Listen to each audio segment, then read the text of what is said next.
Warning: the following episode of Orsini's Uncensored Mind contains explicit language and adult content. The thoughts and opinions stated on the show are reflective of AJ Orsini and his guests exclusively. But seriously, guys, the show's called Uncensored. If you got a problem with bad language, I really don't give a shit.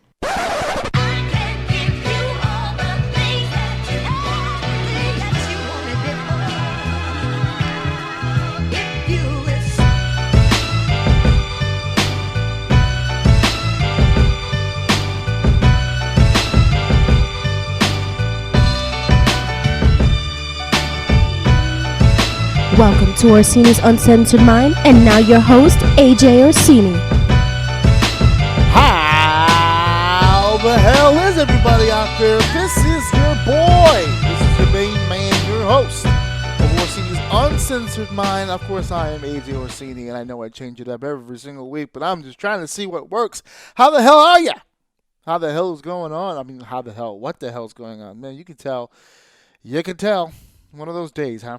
One of those days. Listen, folks, this is Orsini here, and this is Orsini's Uncensored Mind. So, I have to start right here at the top by letting all of you know, listen, what happened last week, okay, that was an aberration. That was different, okay? I was a little upset last week. I was a little down on myself, a little down on the luck, and I was a little angry. Angry AF, as a matter of fact. It was part due, Dick Pick-a-Palooza last week. I had a lot of shit on my mind, had a lot of shit on my chest, okay?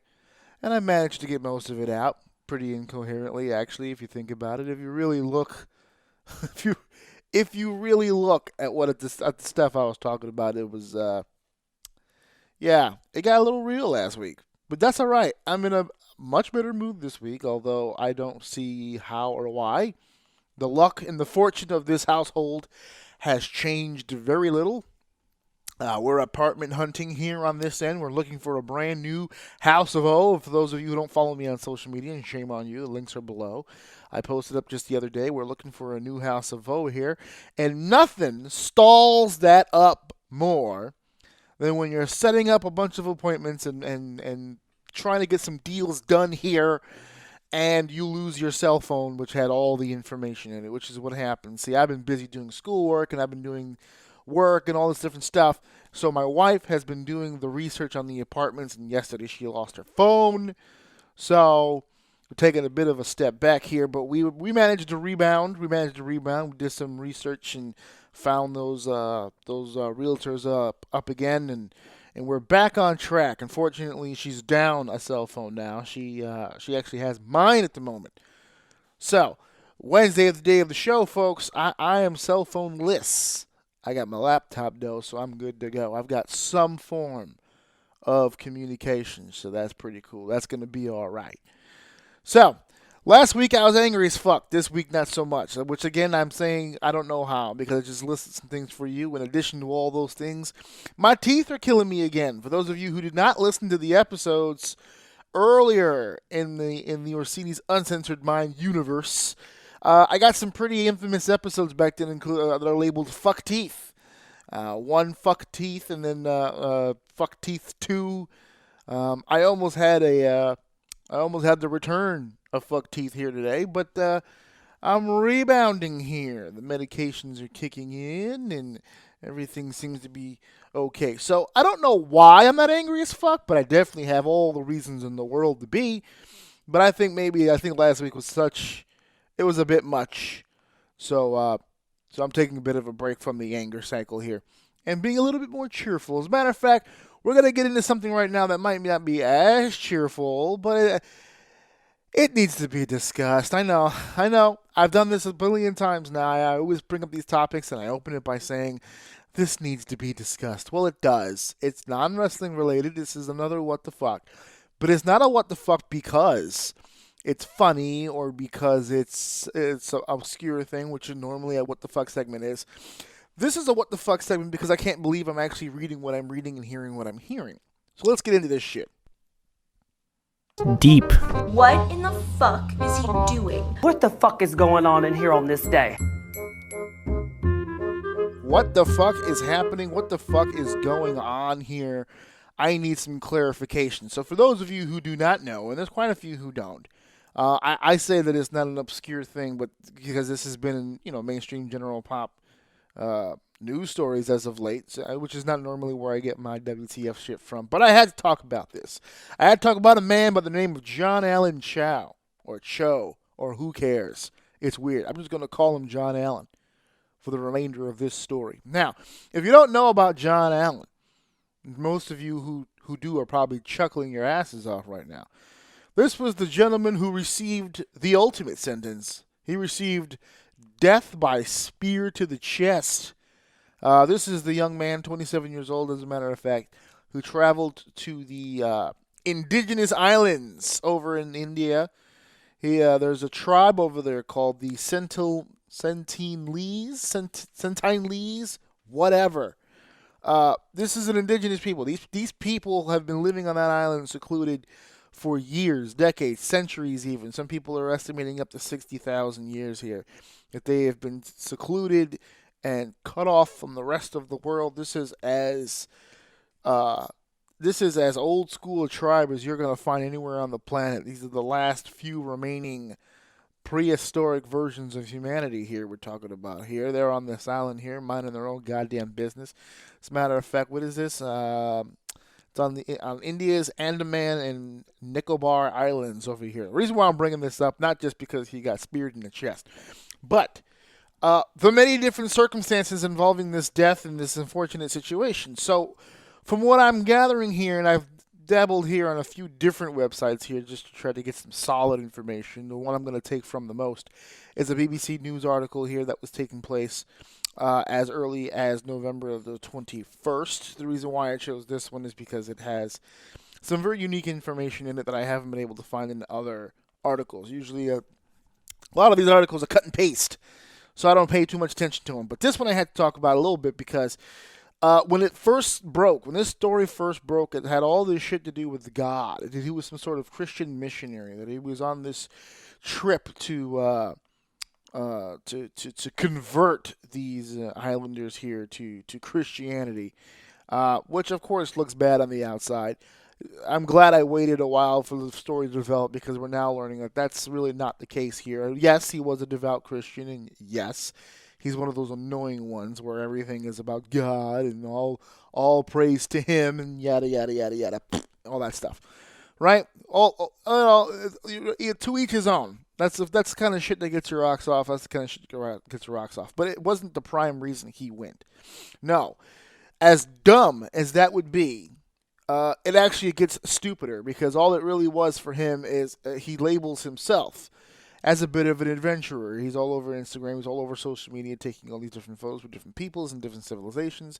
And apparently, I've always heard the stories. I've never seen the pictures. I've never seen the video. But as this story broke, a lot of people who dabble in this kind of lifestyle have been coming forward and showing their evidence of their time spent in indigenous places. And these white people really do feel like these are like little vacations.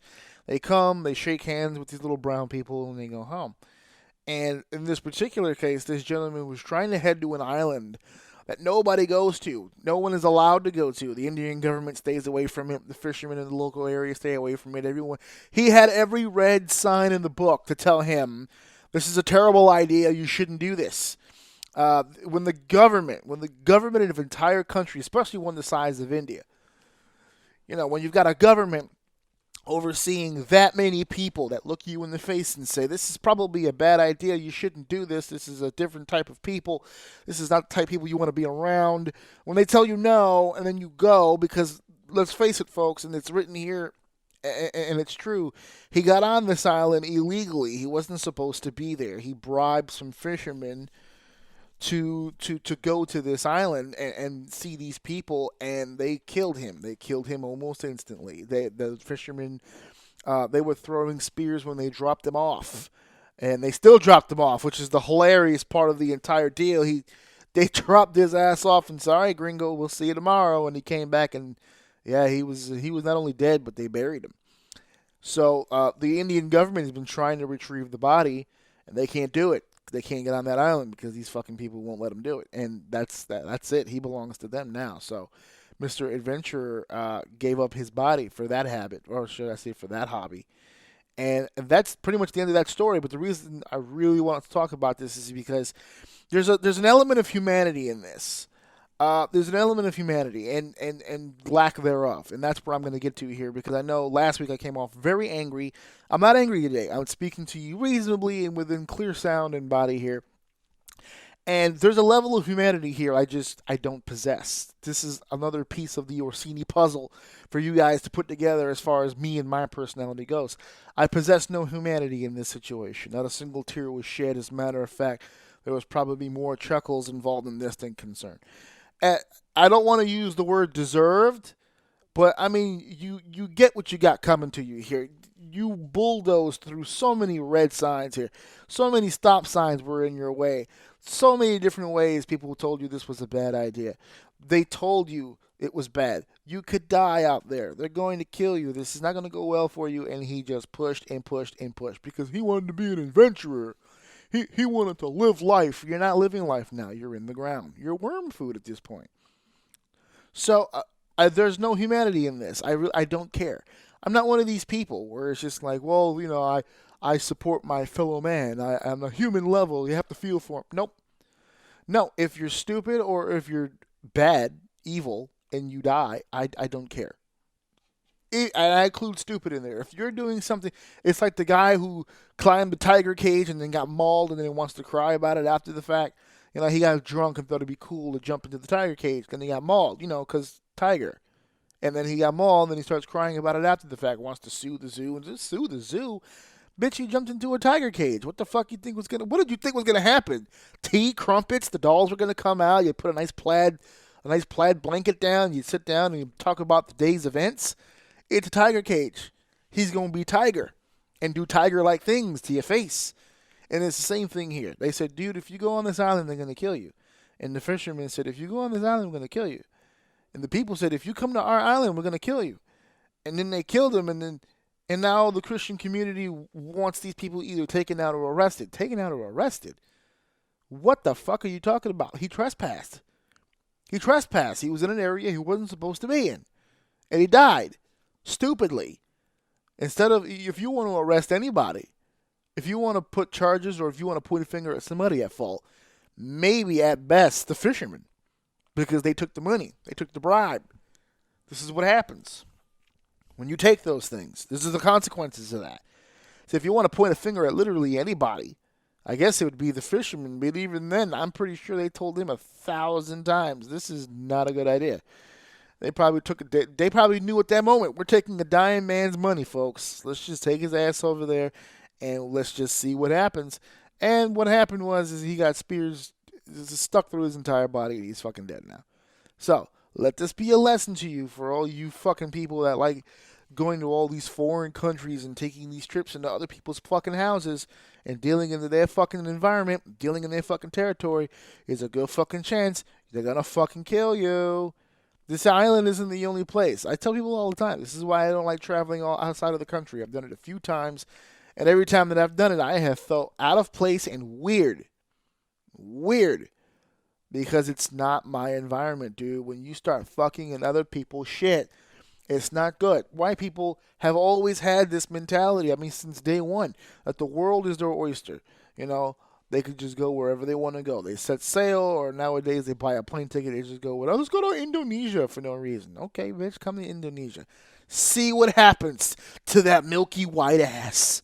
Let's see what happens. Bring your ass to Indonesia and see what happens. That's why I tell people, you start going into other places like that, no good, no bueno. I will stay right here in New York where it's safe. At least the gun violence over here is right here in your face and on the street. And right clear as day where I can see it. Which is not the same I can say for other areas. People always point at Chicago and Detroit and New York and LA and Miami as all these urban areas and all this gun violence and all this other stuff. I'd rather be there than, say, some small town in Iowa, whatever the case may be, because I'm not going to see it coming over there. At least over here in New York, it's right in my face. I see it coming. There's no surprises over here. You're either gonna get shot or you're not gonna get shot. Some people will ask politely, "Hey, brother, listen, I'm gonna have to put this bullet in you." You just shrug. Yeah, do what you gotta do, brother. Whereas in other places, they fucking surprise you with it. One person pisses off one guy, and the guy goes off and kills like 30 people. Fuck you killing me for? I didn't fucking do shit to you. We've been doing this shit since the podcast started. There's been so many situations. We're having like weekly mass shootings now and all kinds of stupid shit. But this is definitely one of those situations where I have no tears for you, my friend. You're dead. As a matter of fact, good riddance, because we need less of you. We really do. The day and age, everybody wants to be fucking Christopher Columbus. Everybody wants to be the person. I want to discover this, or I want to go here, or he probably looked at this is the one place people are supposed to go. Oh, I gotta go then. For the gram. I gotta go for the gram, because that's where most of his shit is. It's on Instagram. If you go to Instagram /John Chow, CHAU, you can go at John. Here it is at John A CHAU. You can go there and you can see all these cool pics he's got. And there's even one thing here of him with one of the fishermen, as a matter of fact. And he's got this stupid look on his face, like this fucking guy's in trouble. You can see it on his face. Dead man walking. He's like, this guy is gonna fucking die. And he did. He did. He died brutally. So again, not a single tear, not one. We've got many other things to talk about here besides people getting speared in the fucking chest. One of which I want to bring up because I didn't get a chance to mention this last week because of obvious reasons. I was angry as fuck, but more importantly to the fact I didn't want to start off my show with that, and then things just kind of spiraled out of control. Like I said, I had another show planned and recorded, and then wheels just fell off. So. I didn't get a chance to say last week, but I have WrestleMania tickets. I know I mentioned on the show that I was going to try to get them, and it was a bit of a struggle because, for everybody, everybody on my Facebook goes, well, fuck it. It's too expensive. I'm just going to wait. Okay, you go ahead and you do that because I did not wait. I jumped right on it, and getting a ticket was a horrible experience. I couldn't get on the website. That's how fast these things were going. Now I know secondary market, blah blah blah blah blah, but still, it was very hard to get these tickets the week of. But I do have them. I do have my tickets. I'm prepared to go, and I'm not the only one. It's going to be in the New York area. Well, no, it's in North Jersey. I hate when people. I caught myself doing it right now. I hate when people say that. It's not in the New York area. I already had this discussion on an earlier podcast. I think it was right before last year's WrestleMania. If you want to go back and check that out, I think it was the Raucous and Secaucus. I forgot what number that was. That was me describing what it was like to get over there. It's not in the New York area. It's in North Jersey. It's at MetLife Stadium where the Giants and the Jets play, and it's a beautiful building once you get inside. Everything surrounding it is shit, but the building itself is a pretty nice building, and it's going to be a lot of fun to be there. But I got tickets to go to that. I got tickets to go to WrestleMania. And I started noticing almost instantaneous to me buying these tickets that things started really coming out about WrestleMania weekend, but not about WrestleMania. WrestleMania weekend has become a bigger attraction to some people than WrestleMania to a degree because it's become indie show haven, regardless of where WrestleMania tends to be, there usually tends to be a whole litany of things that surround it. Last year, as a matter of fact, even though I didn't go, I still tried to help out with some people who were in the area who could go. So I put out this listing of all the different wrestling shows that were going to be taking place over the course of that weekend in the area.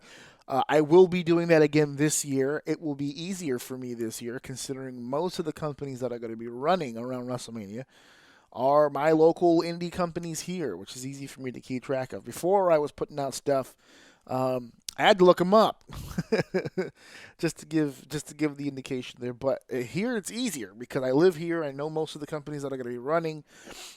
Paramount, of which House of Glory will be doing a huge show.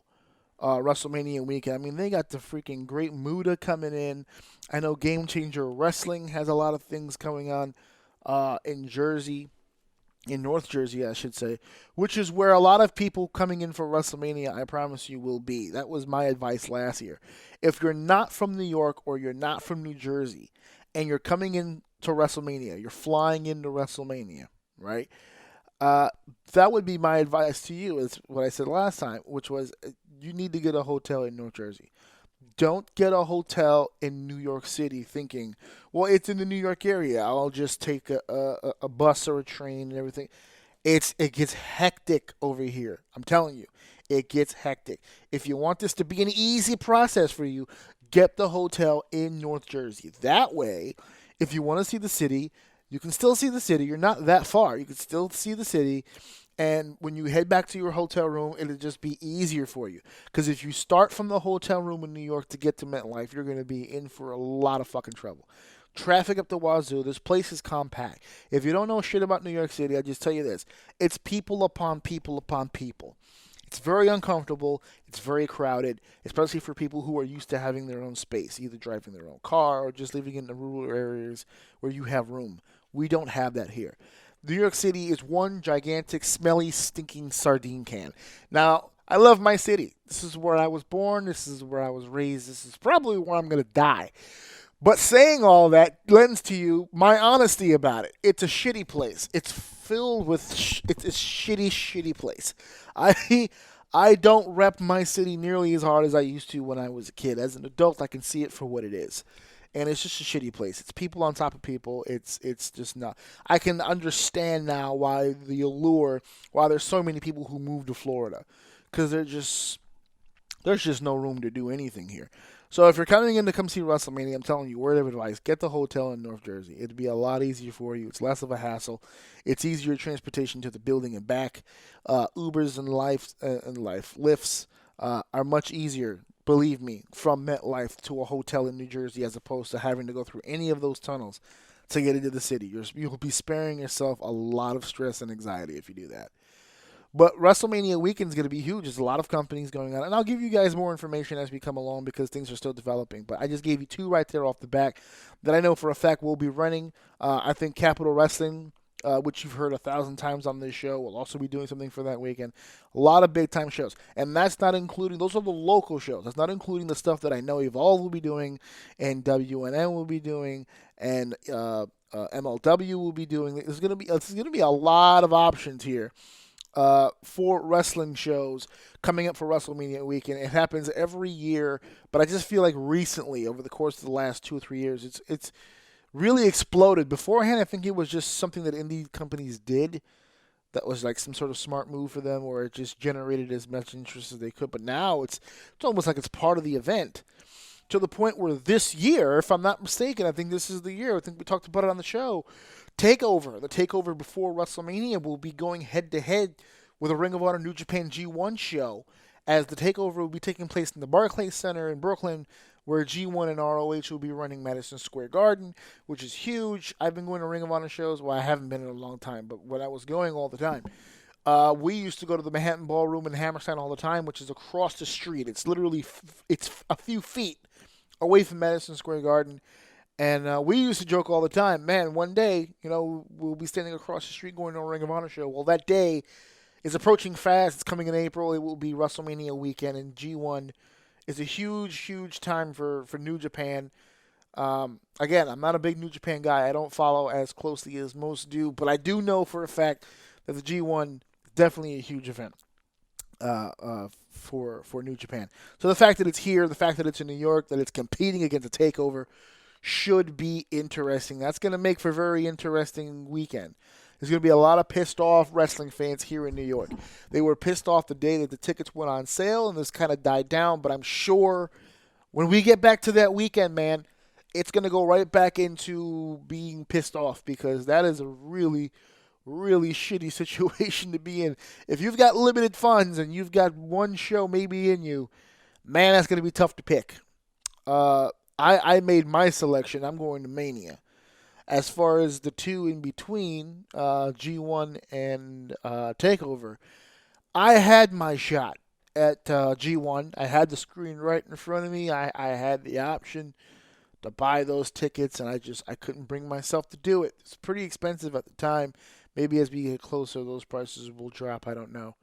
So I may still be able to find myself at a takeover, but I'm not banking on it. I'm not entirely sure. We will see. I would love to make a weekend out of it. I didn't get that chance last time. Well, then again, last time they didn't really have NXT takeovers at that time. But I did. I wanted to make a weekend of that. I wanted to do Hall of Fame. I wanted to do Fan Access. I wanted to do all that stuff because I've never done it before. What ended up happening was I just went to WrestleMania, which is fine. It's the main event for me. WrestleMania. I'm gonna go. But this year, I definitely would like to do something a little more intense. Also, last time that WrestleMania was here, I was not a father. I am a father now, so that would require some sort of maneuvering and babysitting and scheduling and the whatnot.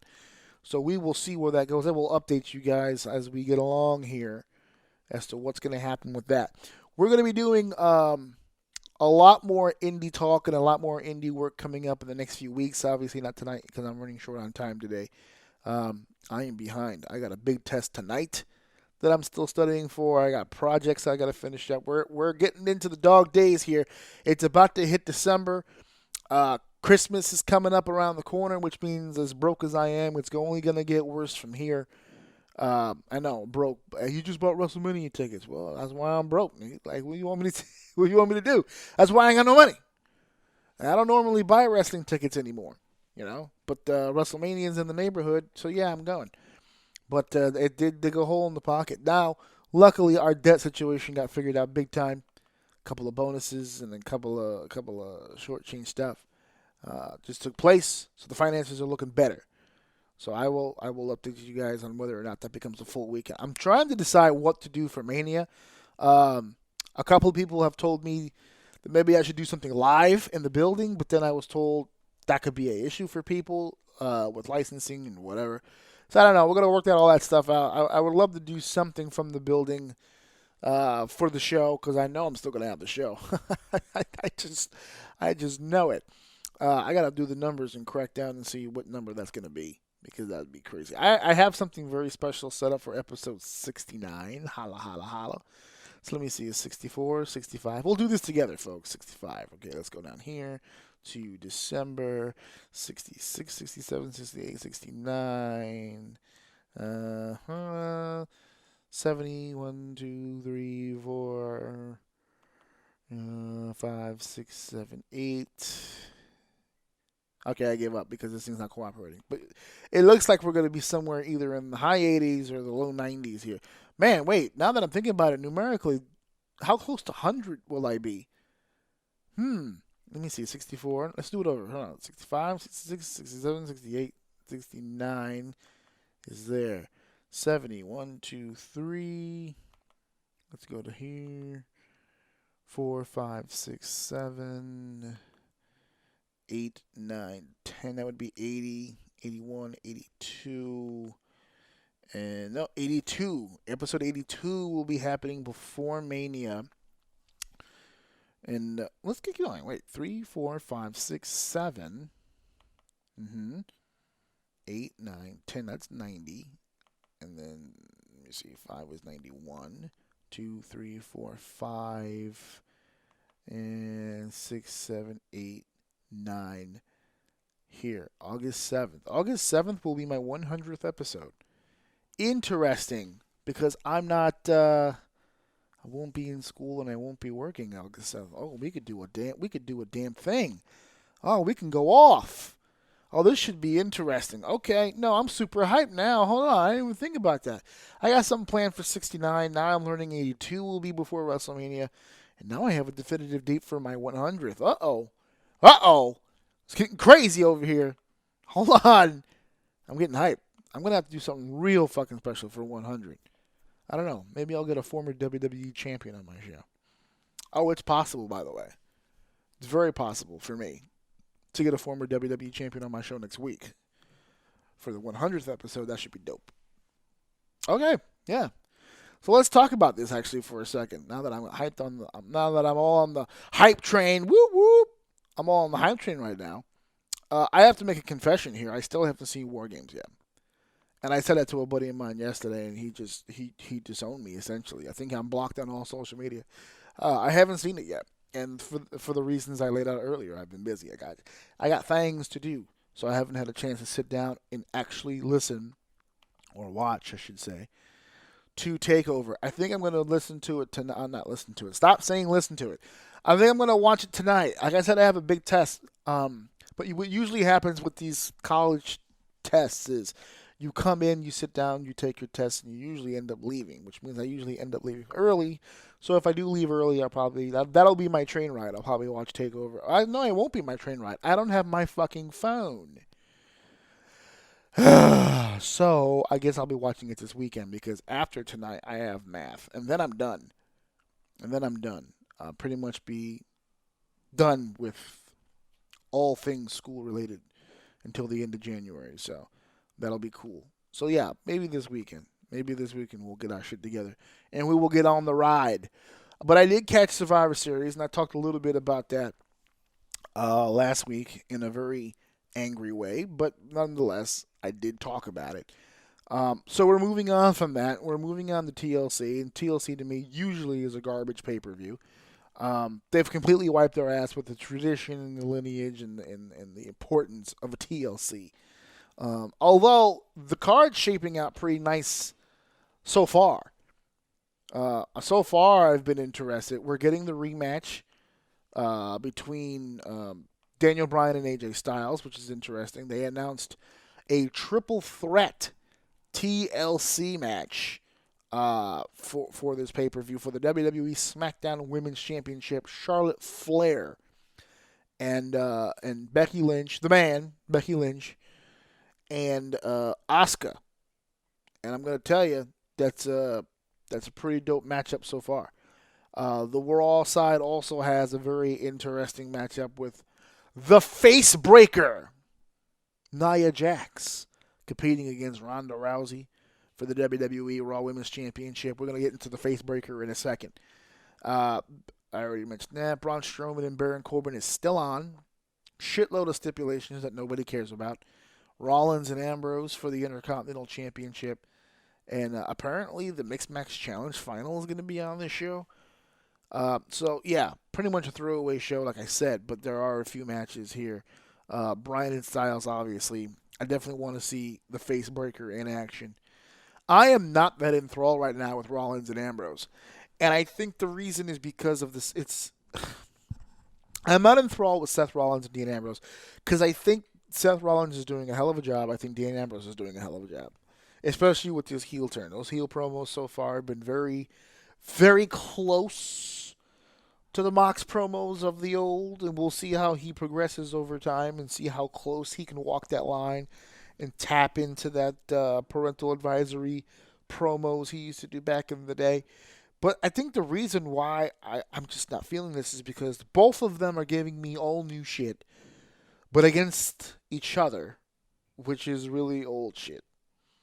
Okay, it's like they're trying to rewrite some of the history that they have, and I don't think that's a good idea. I can't feel this feud. They've been doing all kinds of goofy shit on TV, which I'm telling you, if Dean Ambrose does these promos against anyone else but Seth and maybe Roman, then I feel this feud a little better. Or it's not the feud, excuse me. I feel the heel turn a little better. He's giving me all new shit, but he's doing it with the same old guy. It would be like, to me, it would be like working all day to your fucking fingers bleed, man. You're just working all day. You're sweating up a storm.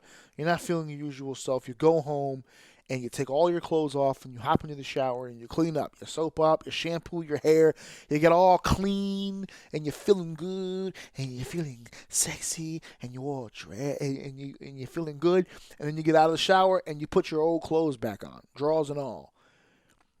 That's not going to work for me. It doesn't make me feel good about what's going on. You know, you came out here and you tried to do cool shit, but you're doing it against the same old fucking guy. Like, we know Ambrose and Rollins have good chemistry. We've seen them go at it 1,000 times. We don't need this again.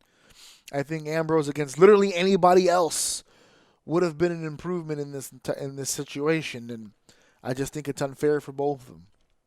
Rollins, to me, in particular, because Ambrose at least was gone for 8 months. So I think Rollins against anybody right now would feel okay. Rollins, to me, is stuck in a position.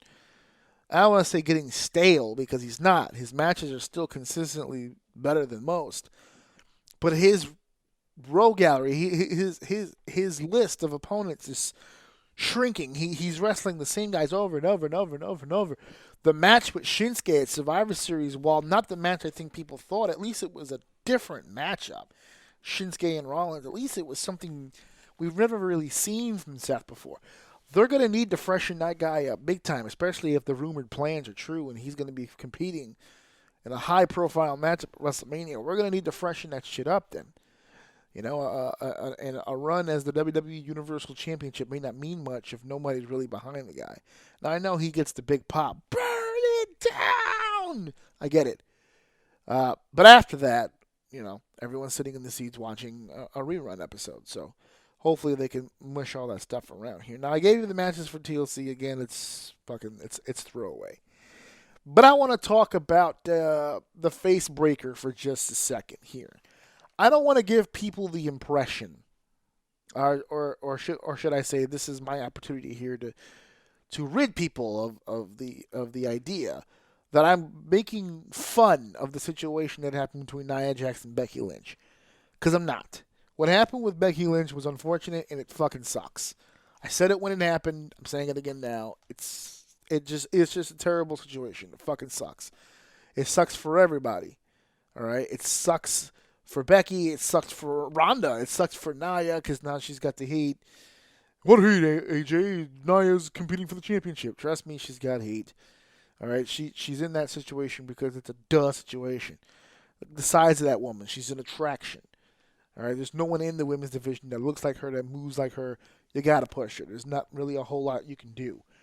I don't know if that's the reason Nia felt the comfortability to do what she did. Who knows? I can't get inside her head. But the reason why I'm definitely making fun, or the people that I'm definitely making fun, are the people that were shitting on her, telling her she needs to go back to NXT. She's injured. She causes all these injuries, and she injures all these people. And then I just sit here and I just laugh, because while you guys are talking about actually firing her or bringing her to NXT, they're putting her in championship matches, which should be an indication of where she stands with the company. But instead, people are just using it to call the WWE stupid. All right, stupid. Why is she getting this opportunity? Because she's dope. That's it. That's pretty much the end of it. You know, you hear your usual garbage on the internet. She's only a WWE superstar because she's The Rock's cousin. Really? Because she's The Rock's cousin. Because Rock makes those decisions, right? He calls Vince on the phone.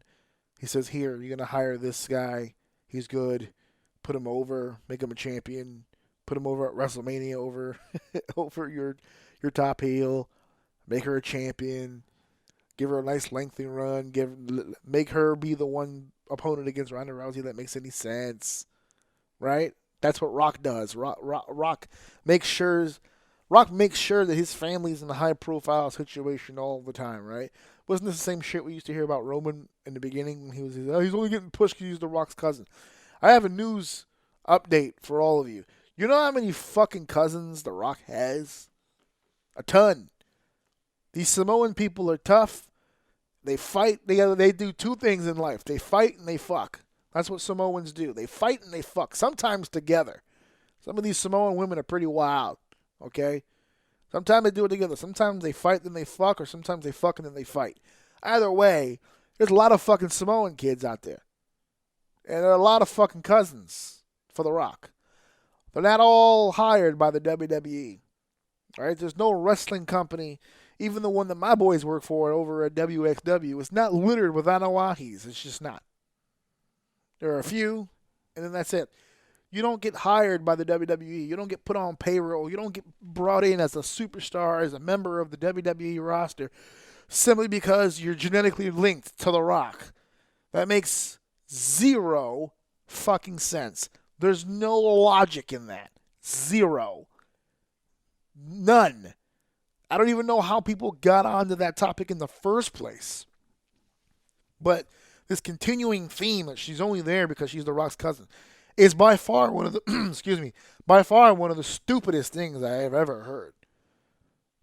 Dumb. It holds no weight. It's an opinion that someone shared, and because the internet just takes one opinion and makes it catch wildfire, all of a sudden it's everyone's opinion. It's not your opinion. You read it online, you thought it was a cool thing, and you started saying it. That's it. There's no fact to it. It's just dumb. How many superstars are above The Rock who can't get their family members fucking hired? Are you fucking kidding me? But that's that situation. Then there's the other thing. She's unsafe. We talked about this already. She's not unsafe. She's not unsafe. She wouldn't be in high profile situations. She wouldn't be in WWE championship matches. She wouldn't be competing against Ronda Rousey at TLC if she was unsafe. She wouldn't be. Folks, she just wouldn't be. Okay? You know why she's not unsafe, and I've said this online a few times. I don't know if I've said this specifically on the show. People were throwing me in my face that she'd injured several people, which I dislike the word several in this case, but let's go with it for sake of argument, right? Oh, she injured Becky. She injured Alexa. She injured this person and that person. And I think the total I was given was 5. She injured 5 people. Okay, she injured 5 people. That's a lot. It's a lot of people. If you've wrestled 20 people. If you've wrestled 20 people and you've injured 5, that's quarter of the way, man. That's pretty bad. All right? But if you've injured 5 people, not career-ending injury, by the way, they'll all be back. She hasn't ended a single career. All right? And she's injured 5 people. Now, she wrestles anywhere from 280 to 300 matches a year. Less this year because she was injured. No one commented on that, but, whatever fits the narrative, I guess. So we'll estimate anywhere from we'll say 230 to 250, somewhere in that 20 match range. 230 to 250 matches this year. She's injured 5. You know what kind of percentage that is? Let's do the math. Hold on. I'm curious. Here we go. I'm going to pull this up. I don't have my cell phone with me. So hold on a second. Calculator. All right. I gave a range 230 to 250. Let's take the low ball range here. And let's do that. 200. Okay. 10. What do I got? 5. 230. 5. Carry the 37.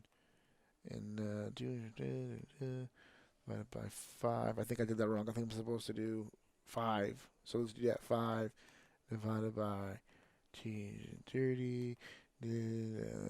Okay, yeah. So, man, we're talking less than 10% here. Because 10% would be 23. So we're talking about 0.021, a bunch of numbers. 0.02173913. 0.04347826. Okay, so 0.02% of a chance of being injured getting into the ring with Nia Jax. There you go. How about that? She's so fucking unsafe.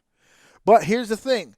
The casual wrestling fan, even the hardcore one, if you think about it, they don't acknowledge the work schedule. That's the problem with the argument. This is why people get lost in translation. Because they don't acknowledge the house show. They don't acknowledge the tour. They look at Raw, they look at SmackDown, they look at pay-per-views. So what happens is, in the course of a month, if you have, let's say average, because some months are 5 weeks, but on average, a month is 4 weeks. That's 4 Raws, that's 4 SmackDowns, that's 8. Actually, you can shorten it down because Nia is exclusive to Raw, right? So that would just be the 4. So it's the 4 Raws, and it's a pay-per-view every month. So that's 5. That's 5 shows a month that the average fan is watching. Throughout the course of a year, that would be about 60 shows. Okay? That's about 60 shows. I don't even know why I closed this, because I guess I was done doing math. But you say about 60 shows, right? And she's not even wrestling on all 60 because she was hurt. But we'll take the 60. All right, 5 divided by 60. What does that give us here? All right. About, what's that, 0.8? 0.008. 0.008. That's the number. This thing is getting all screwy here. All right, I'm done with you. I need my cell phone for this shit. This calculator is garbage. The point is, if you've got 60 shows, which again, she was injured. She didn't wrestle all 60 shows, but let's just say that she did, and she injured 5 people. Okay, what would be 10% of 60? 10% of 60 would be 6, right? And we're talking about 5. Less than 10%. Less than 10% of a chance you're going to get injured. Less than 10. I know guys on the indie circuit right now, their percentage is probably up in the 40s. But Nia Jax is unsafe. Sure she is. Sure. Sure she is.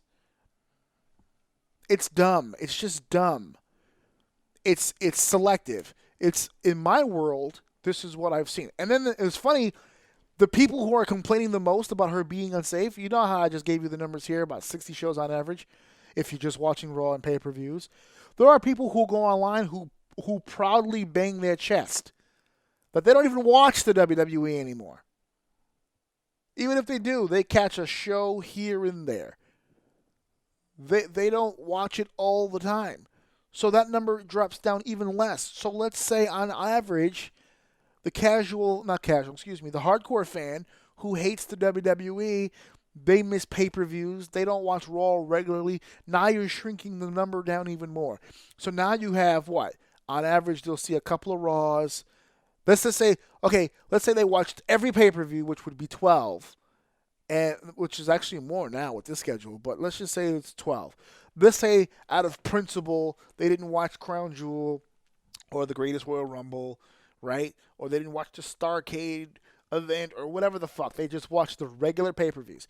That would be 12. Okay? So if you injure 5 women on 12 shows, that is unsafe. That is unsafe.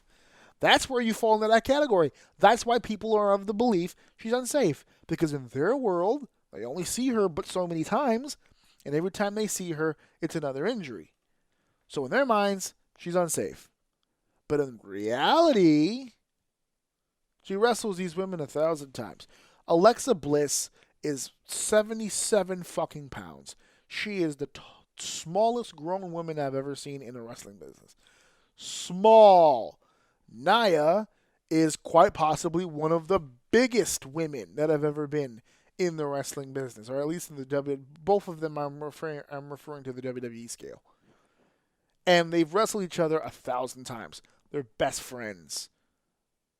And she's never put Alexa in the hospital. She hasn't ended Alexa's career.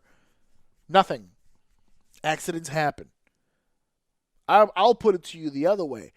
I'm surprised she's not more unsafe. I'm surprised she's not worse, because the punch against Becky Lynch, that was not even intentional. She didn't intend to do that. And I know people will sit here and say, it's clear as day. It's not clear as day. In the wrestling business, you throw your hand every time, and it hits what it hits. This is the game that we're in. I've been punched in the teeth when someone was aiming for the top of my head many, many fucking times. Any pro wrestler would tell you they've been dinged quite a few times from people. Okay? It happens. Now, unless there's something I don't know going on between the two of them, which I doubt, because I think by now we would have heard something. But unless there's something personally going on between them, that was not intentional. So, if that is the kind of damage that Nia can cause with her fist, unintentionally, imagine what she could do if she was intentionally trying to punch you in the face. That's why this whole face breaker thing, they call her the face breaker. I love it.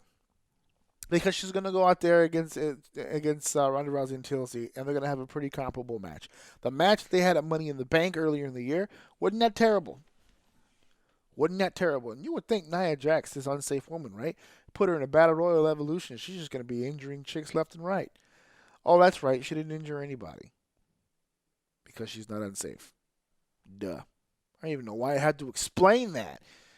But I did, because that's how it goes here in the world of wrestling fandom. This is how it goes. This is how it goes. Okay, we are going to hit over to our next topic. And this was something I didn't really anticipate talking about today. I had other things that I had in mind, but I saw this last night, and it really got me thinking, and it really took me to a place I didn't expect. So I thought it'd be really interesting to talk about. I'm going to talk about it here.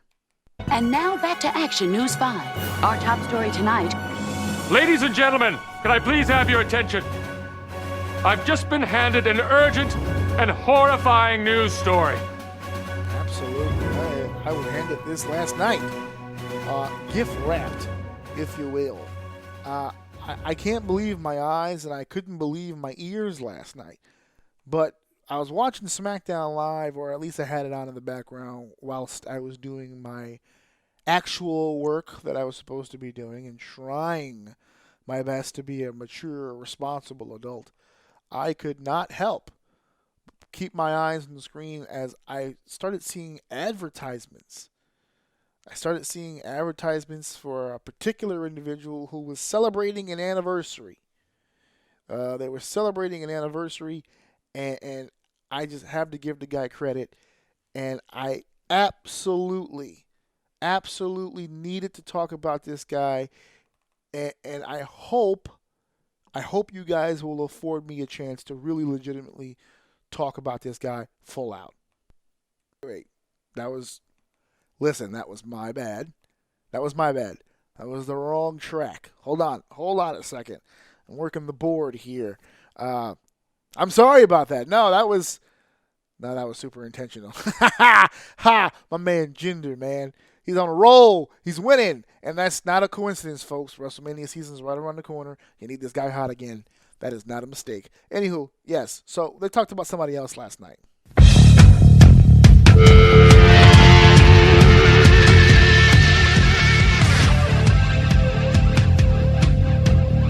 They talked about this guy last night. One half. One of the greatest tag teams of all time. The greatest in-ring WWE superstar. No, seriously, but last night, they talked a lot about Jeff Hardy last night. 20th anniversary I guess they could say in the WWE, right? Because that was the premise of it. He had signed a contract with them back in 1998. He was wrestling before that, 3 years, I guess. But yeah, they signed a full-time deal in 1998. It became WWE superstars, and what a road it has been. If you have not had the chance, if you want to head over to the WWE Network or wherever you can get this your hands on this streaming episode. It was an episode of not 365. What the hell is that? Beyond the Ring or whatever the hell it was. I forget what it was.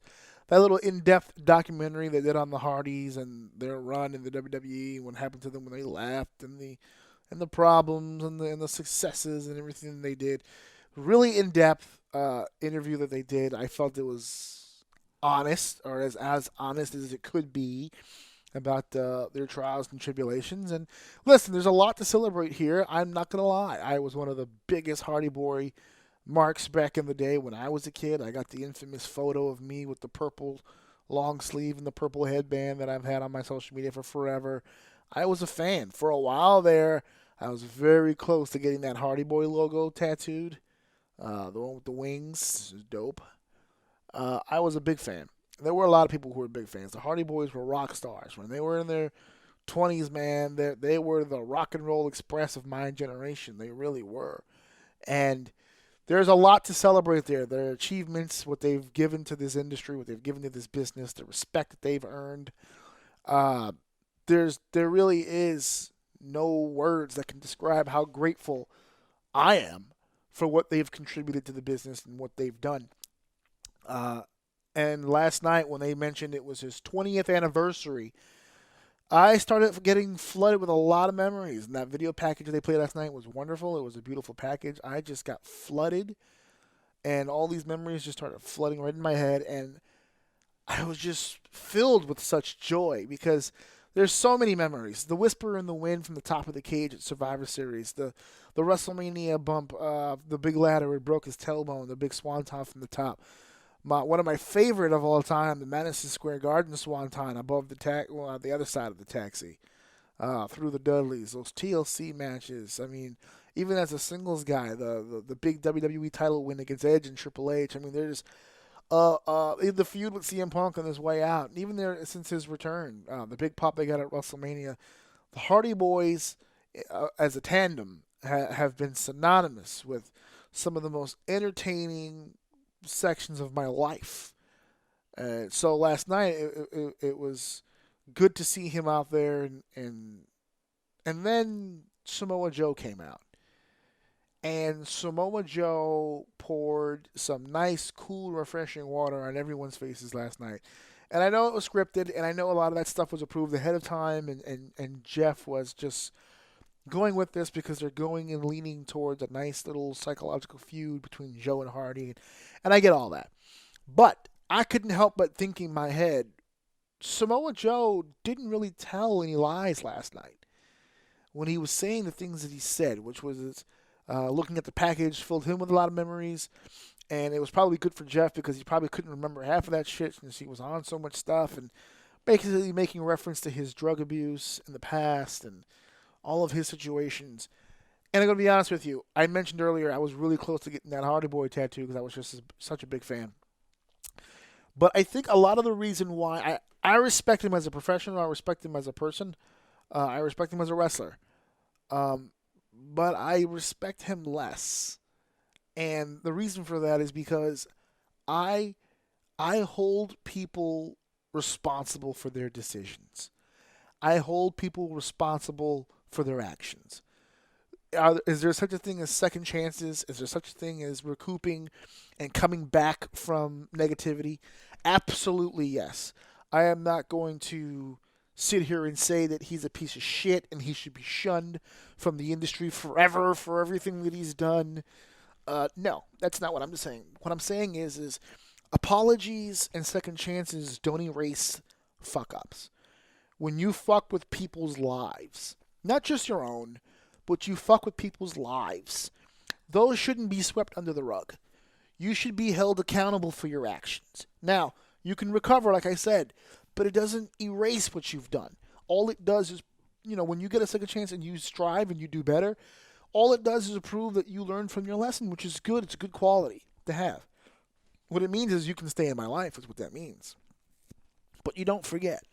It doesn't go away. And I'm glad last night, in spite of the fact that it was supposed to be such a great time and a great trip down memory lane for Jeff Hardy, it was one of honesty as well. He made a ton of fucking mistakes.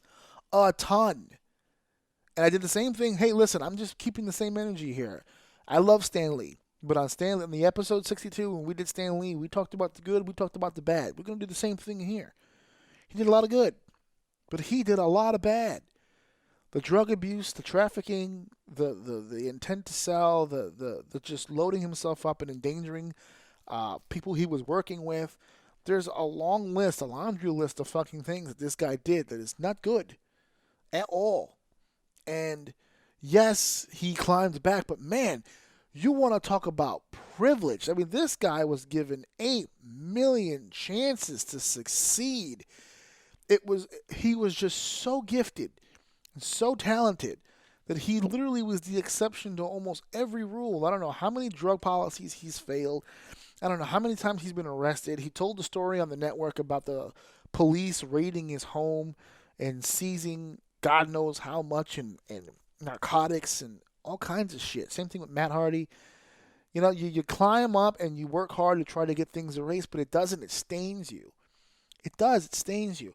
I respect Jeff Hardy. I'll always respect him. I think he's entertaining. He's one of my favorite superstars of all time to this day, which is probably why he consistently keeps getting these chances. But they don't go away.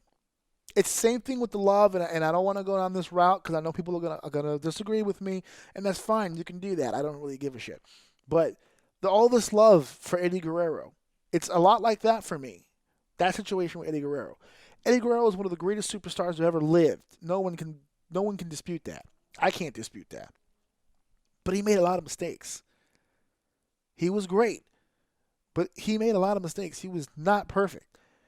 A lot of, again, drug abuse, alcohol abuse, domestic abuse. I can't forgive that.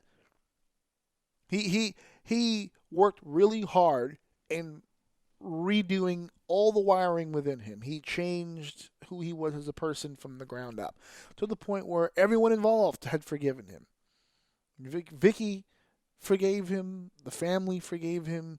He worked hard to come back and prove to be a member of the family again and be a member of the wrestling community again. And I think a second ago I said I can't forgive. That's not the case. I'm sorry, I misspoke. I do forgive. But I don't forget, and I don't think anybody forgets. That's why when people share all these things, oh, he's one of the greats, and they fawn over him. I mean, that's fine.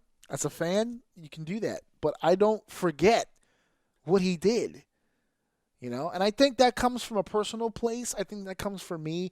My father had a lot of issues, and it wasn't really his doing. As an adult now, I can look back and look at it and say, man, it wasn't really all him. There were other extenuating circumstances that led to his decisions and the things that he did, but he still did them. He still did them, and that doesn't go away. I'm sorry. My mother gets on me all the time about that. So, well, you can't hold that against your father. I can, and I do. And it's the same thing for my favorites. Just because you're my favorite superstar does not negate the fact you made a lot of dumb mistakes.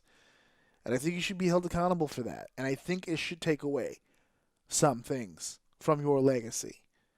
Jeff Hardy's going to go down as one of the most charismatic performers who have ever graced a professional wrestling ring. But those problems don't just disappear. Much like Joe said, you can probably you can relapse at any time. And the truth is yeah, he probably could. But he's not at the moment. He's on the straight and narrow. Look at his return, Jeff Hardy's return, right? He went through all that shit in TNA, and then all that shit in Impact. He gets back to the WWE. They're thinking about doing a singles thing with him, and he gets popped. Driving. Under the influence. It's a vicious circle, man. You put your faith, you put your trust. Is one of those things, man. Don't meet your heroes. I've never had a chance to meet him. I've had a chance in the past to work with him, and I missed out. But even if I had worked with him, that doesn't mean I know him. We wouldn't have walked away from that one event and been friends. We're not gonna walk away and be besties. That's not how this works. But I congratulate him on his 20 years. I think he's been a nice addition to the industry. Obviously, he's contributed so much. He has so many memories, and he's basically just conditioned an entire generation to do swantons off of high places. And I would know because I did a bunch of them myself. But the man himself, to me, it matters. It matters. It's the same reason why when they have the Chris Benoit conversation, he was a hell of a wrestler. He was. He was one of the best wrestlers I've ever seen. He would wrestle the current roster into a knot. But what he did as a person influences everything. It counts. It's a part of the package. So while the WWE will choose to ignore him outright, I won't do that. But he loses almost all points for everything that he did. He's left with very little, if any. So I hold that stuff to you. I do. I hold you responsible, as the same as all of you should do for me. You should be holding me responsible. I can't come on this show, call and say that I'm going to be uncensored and tell you a bunch of shit and then not be honest about it and not hold myself accountable to the actions that I've made. That's not how this world works. If you made a mistake, you made a mistake. You can try to fix it. You can come back from it if you work hard enough. But the mistake was made. It does not get erased because you did something nice. It's there. It's what it is. So it just made me think last night. It made me think. It's like, how far do I go with that? And in my head, I started thinking about it and rationalizing it. And I realized I go pretty far with it. I'm pretty all the way, actually, with it. I don't feel that you should get a pass. I think if you did bad things and you were irresponsible, you need to be, that's what it is. The people say, oh, well, I can never be forgiven for my mistakes. No, not at all. You can be forgiven.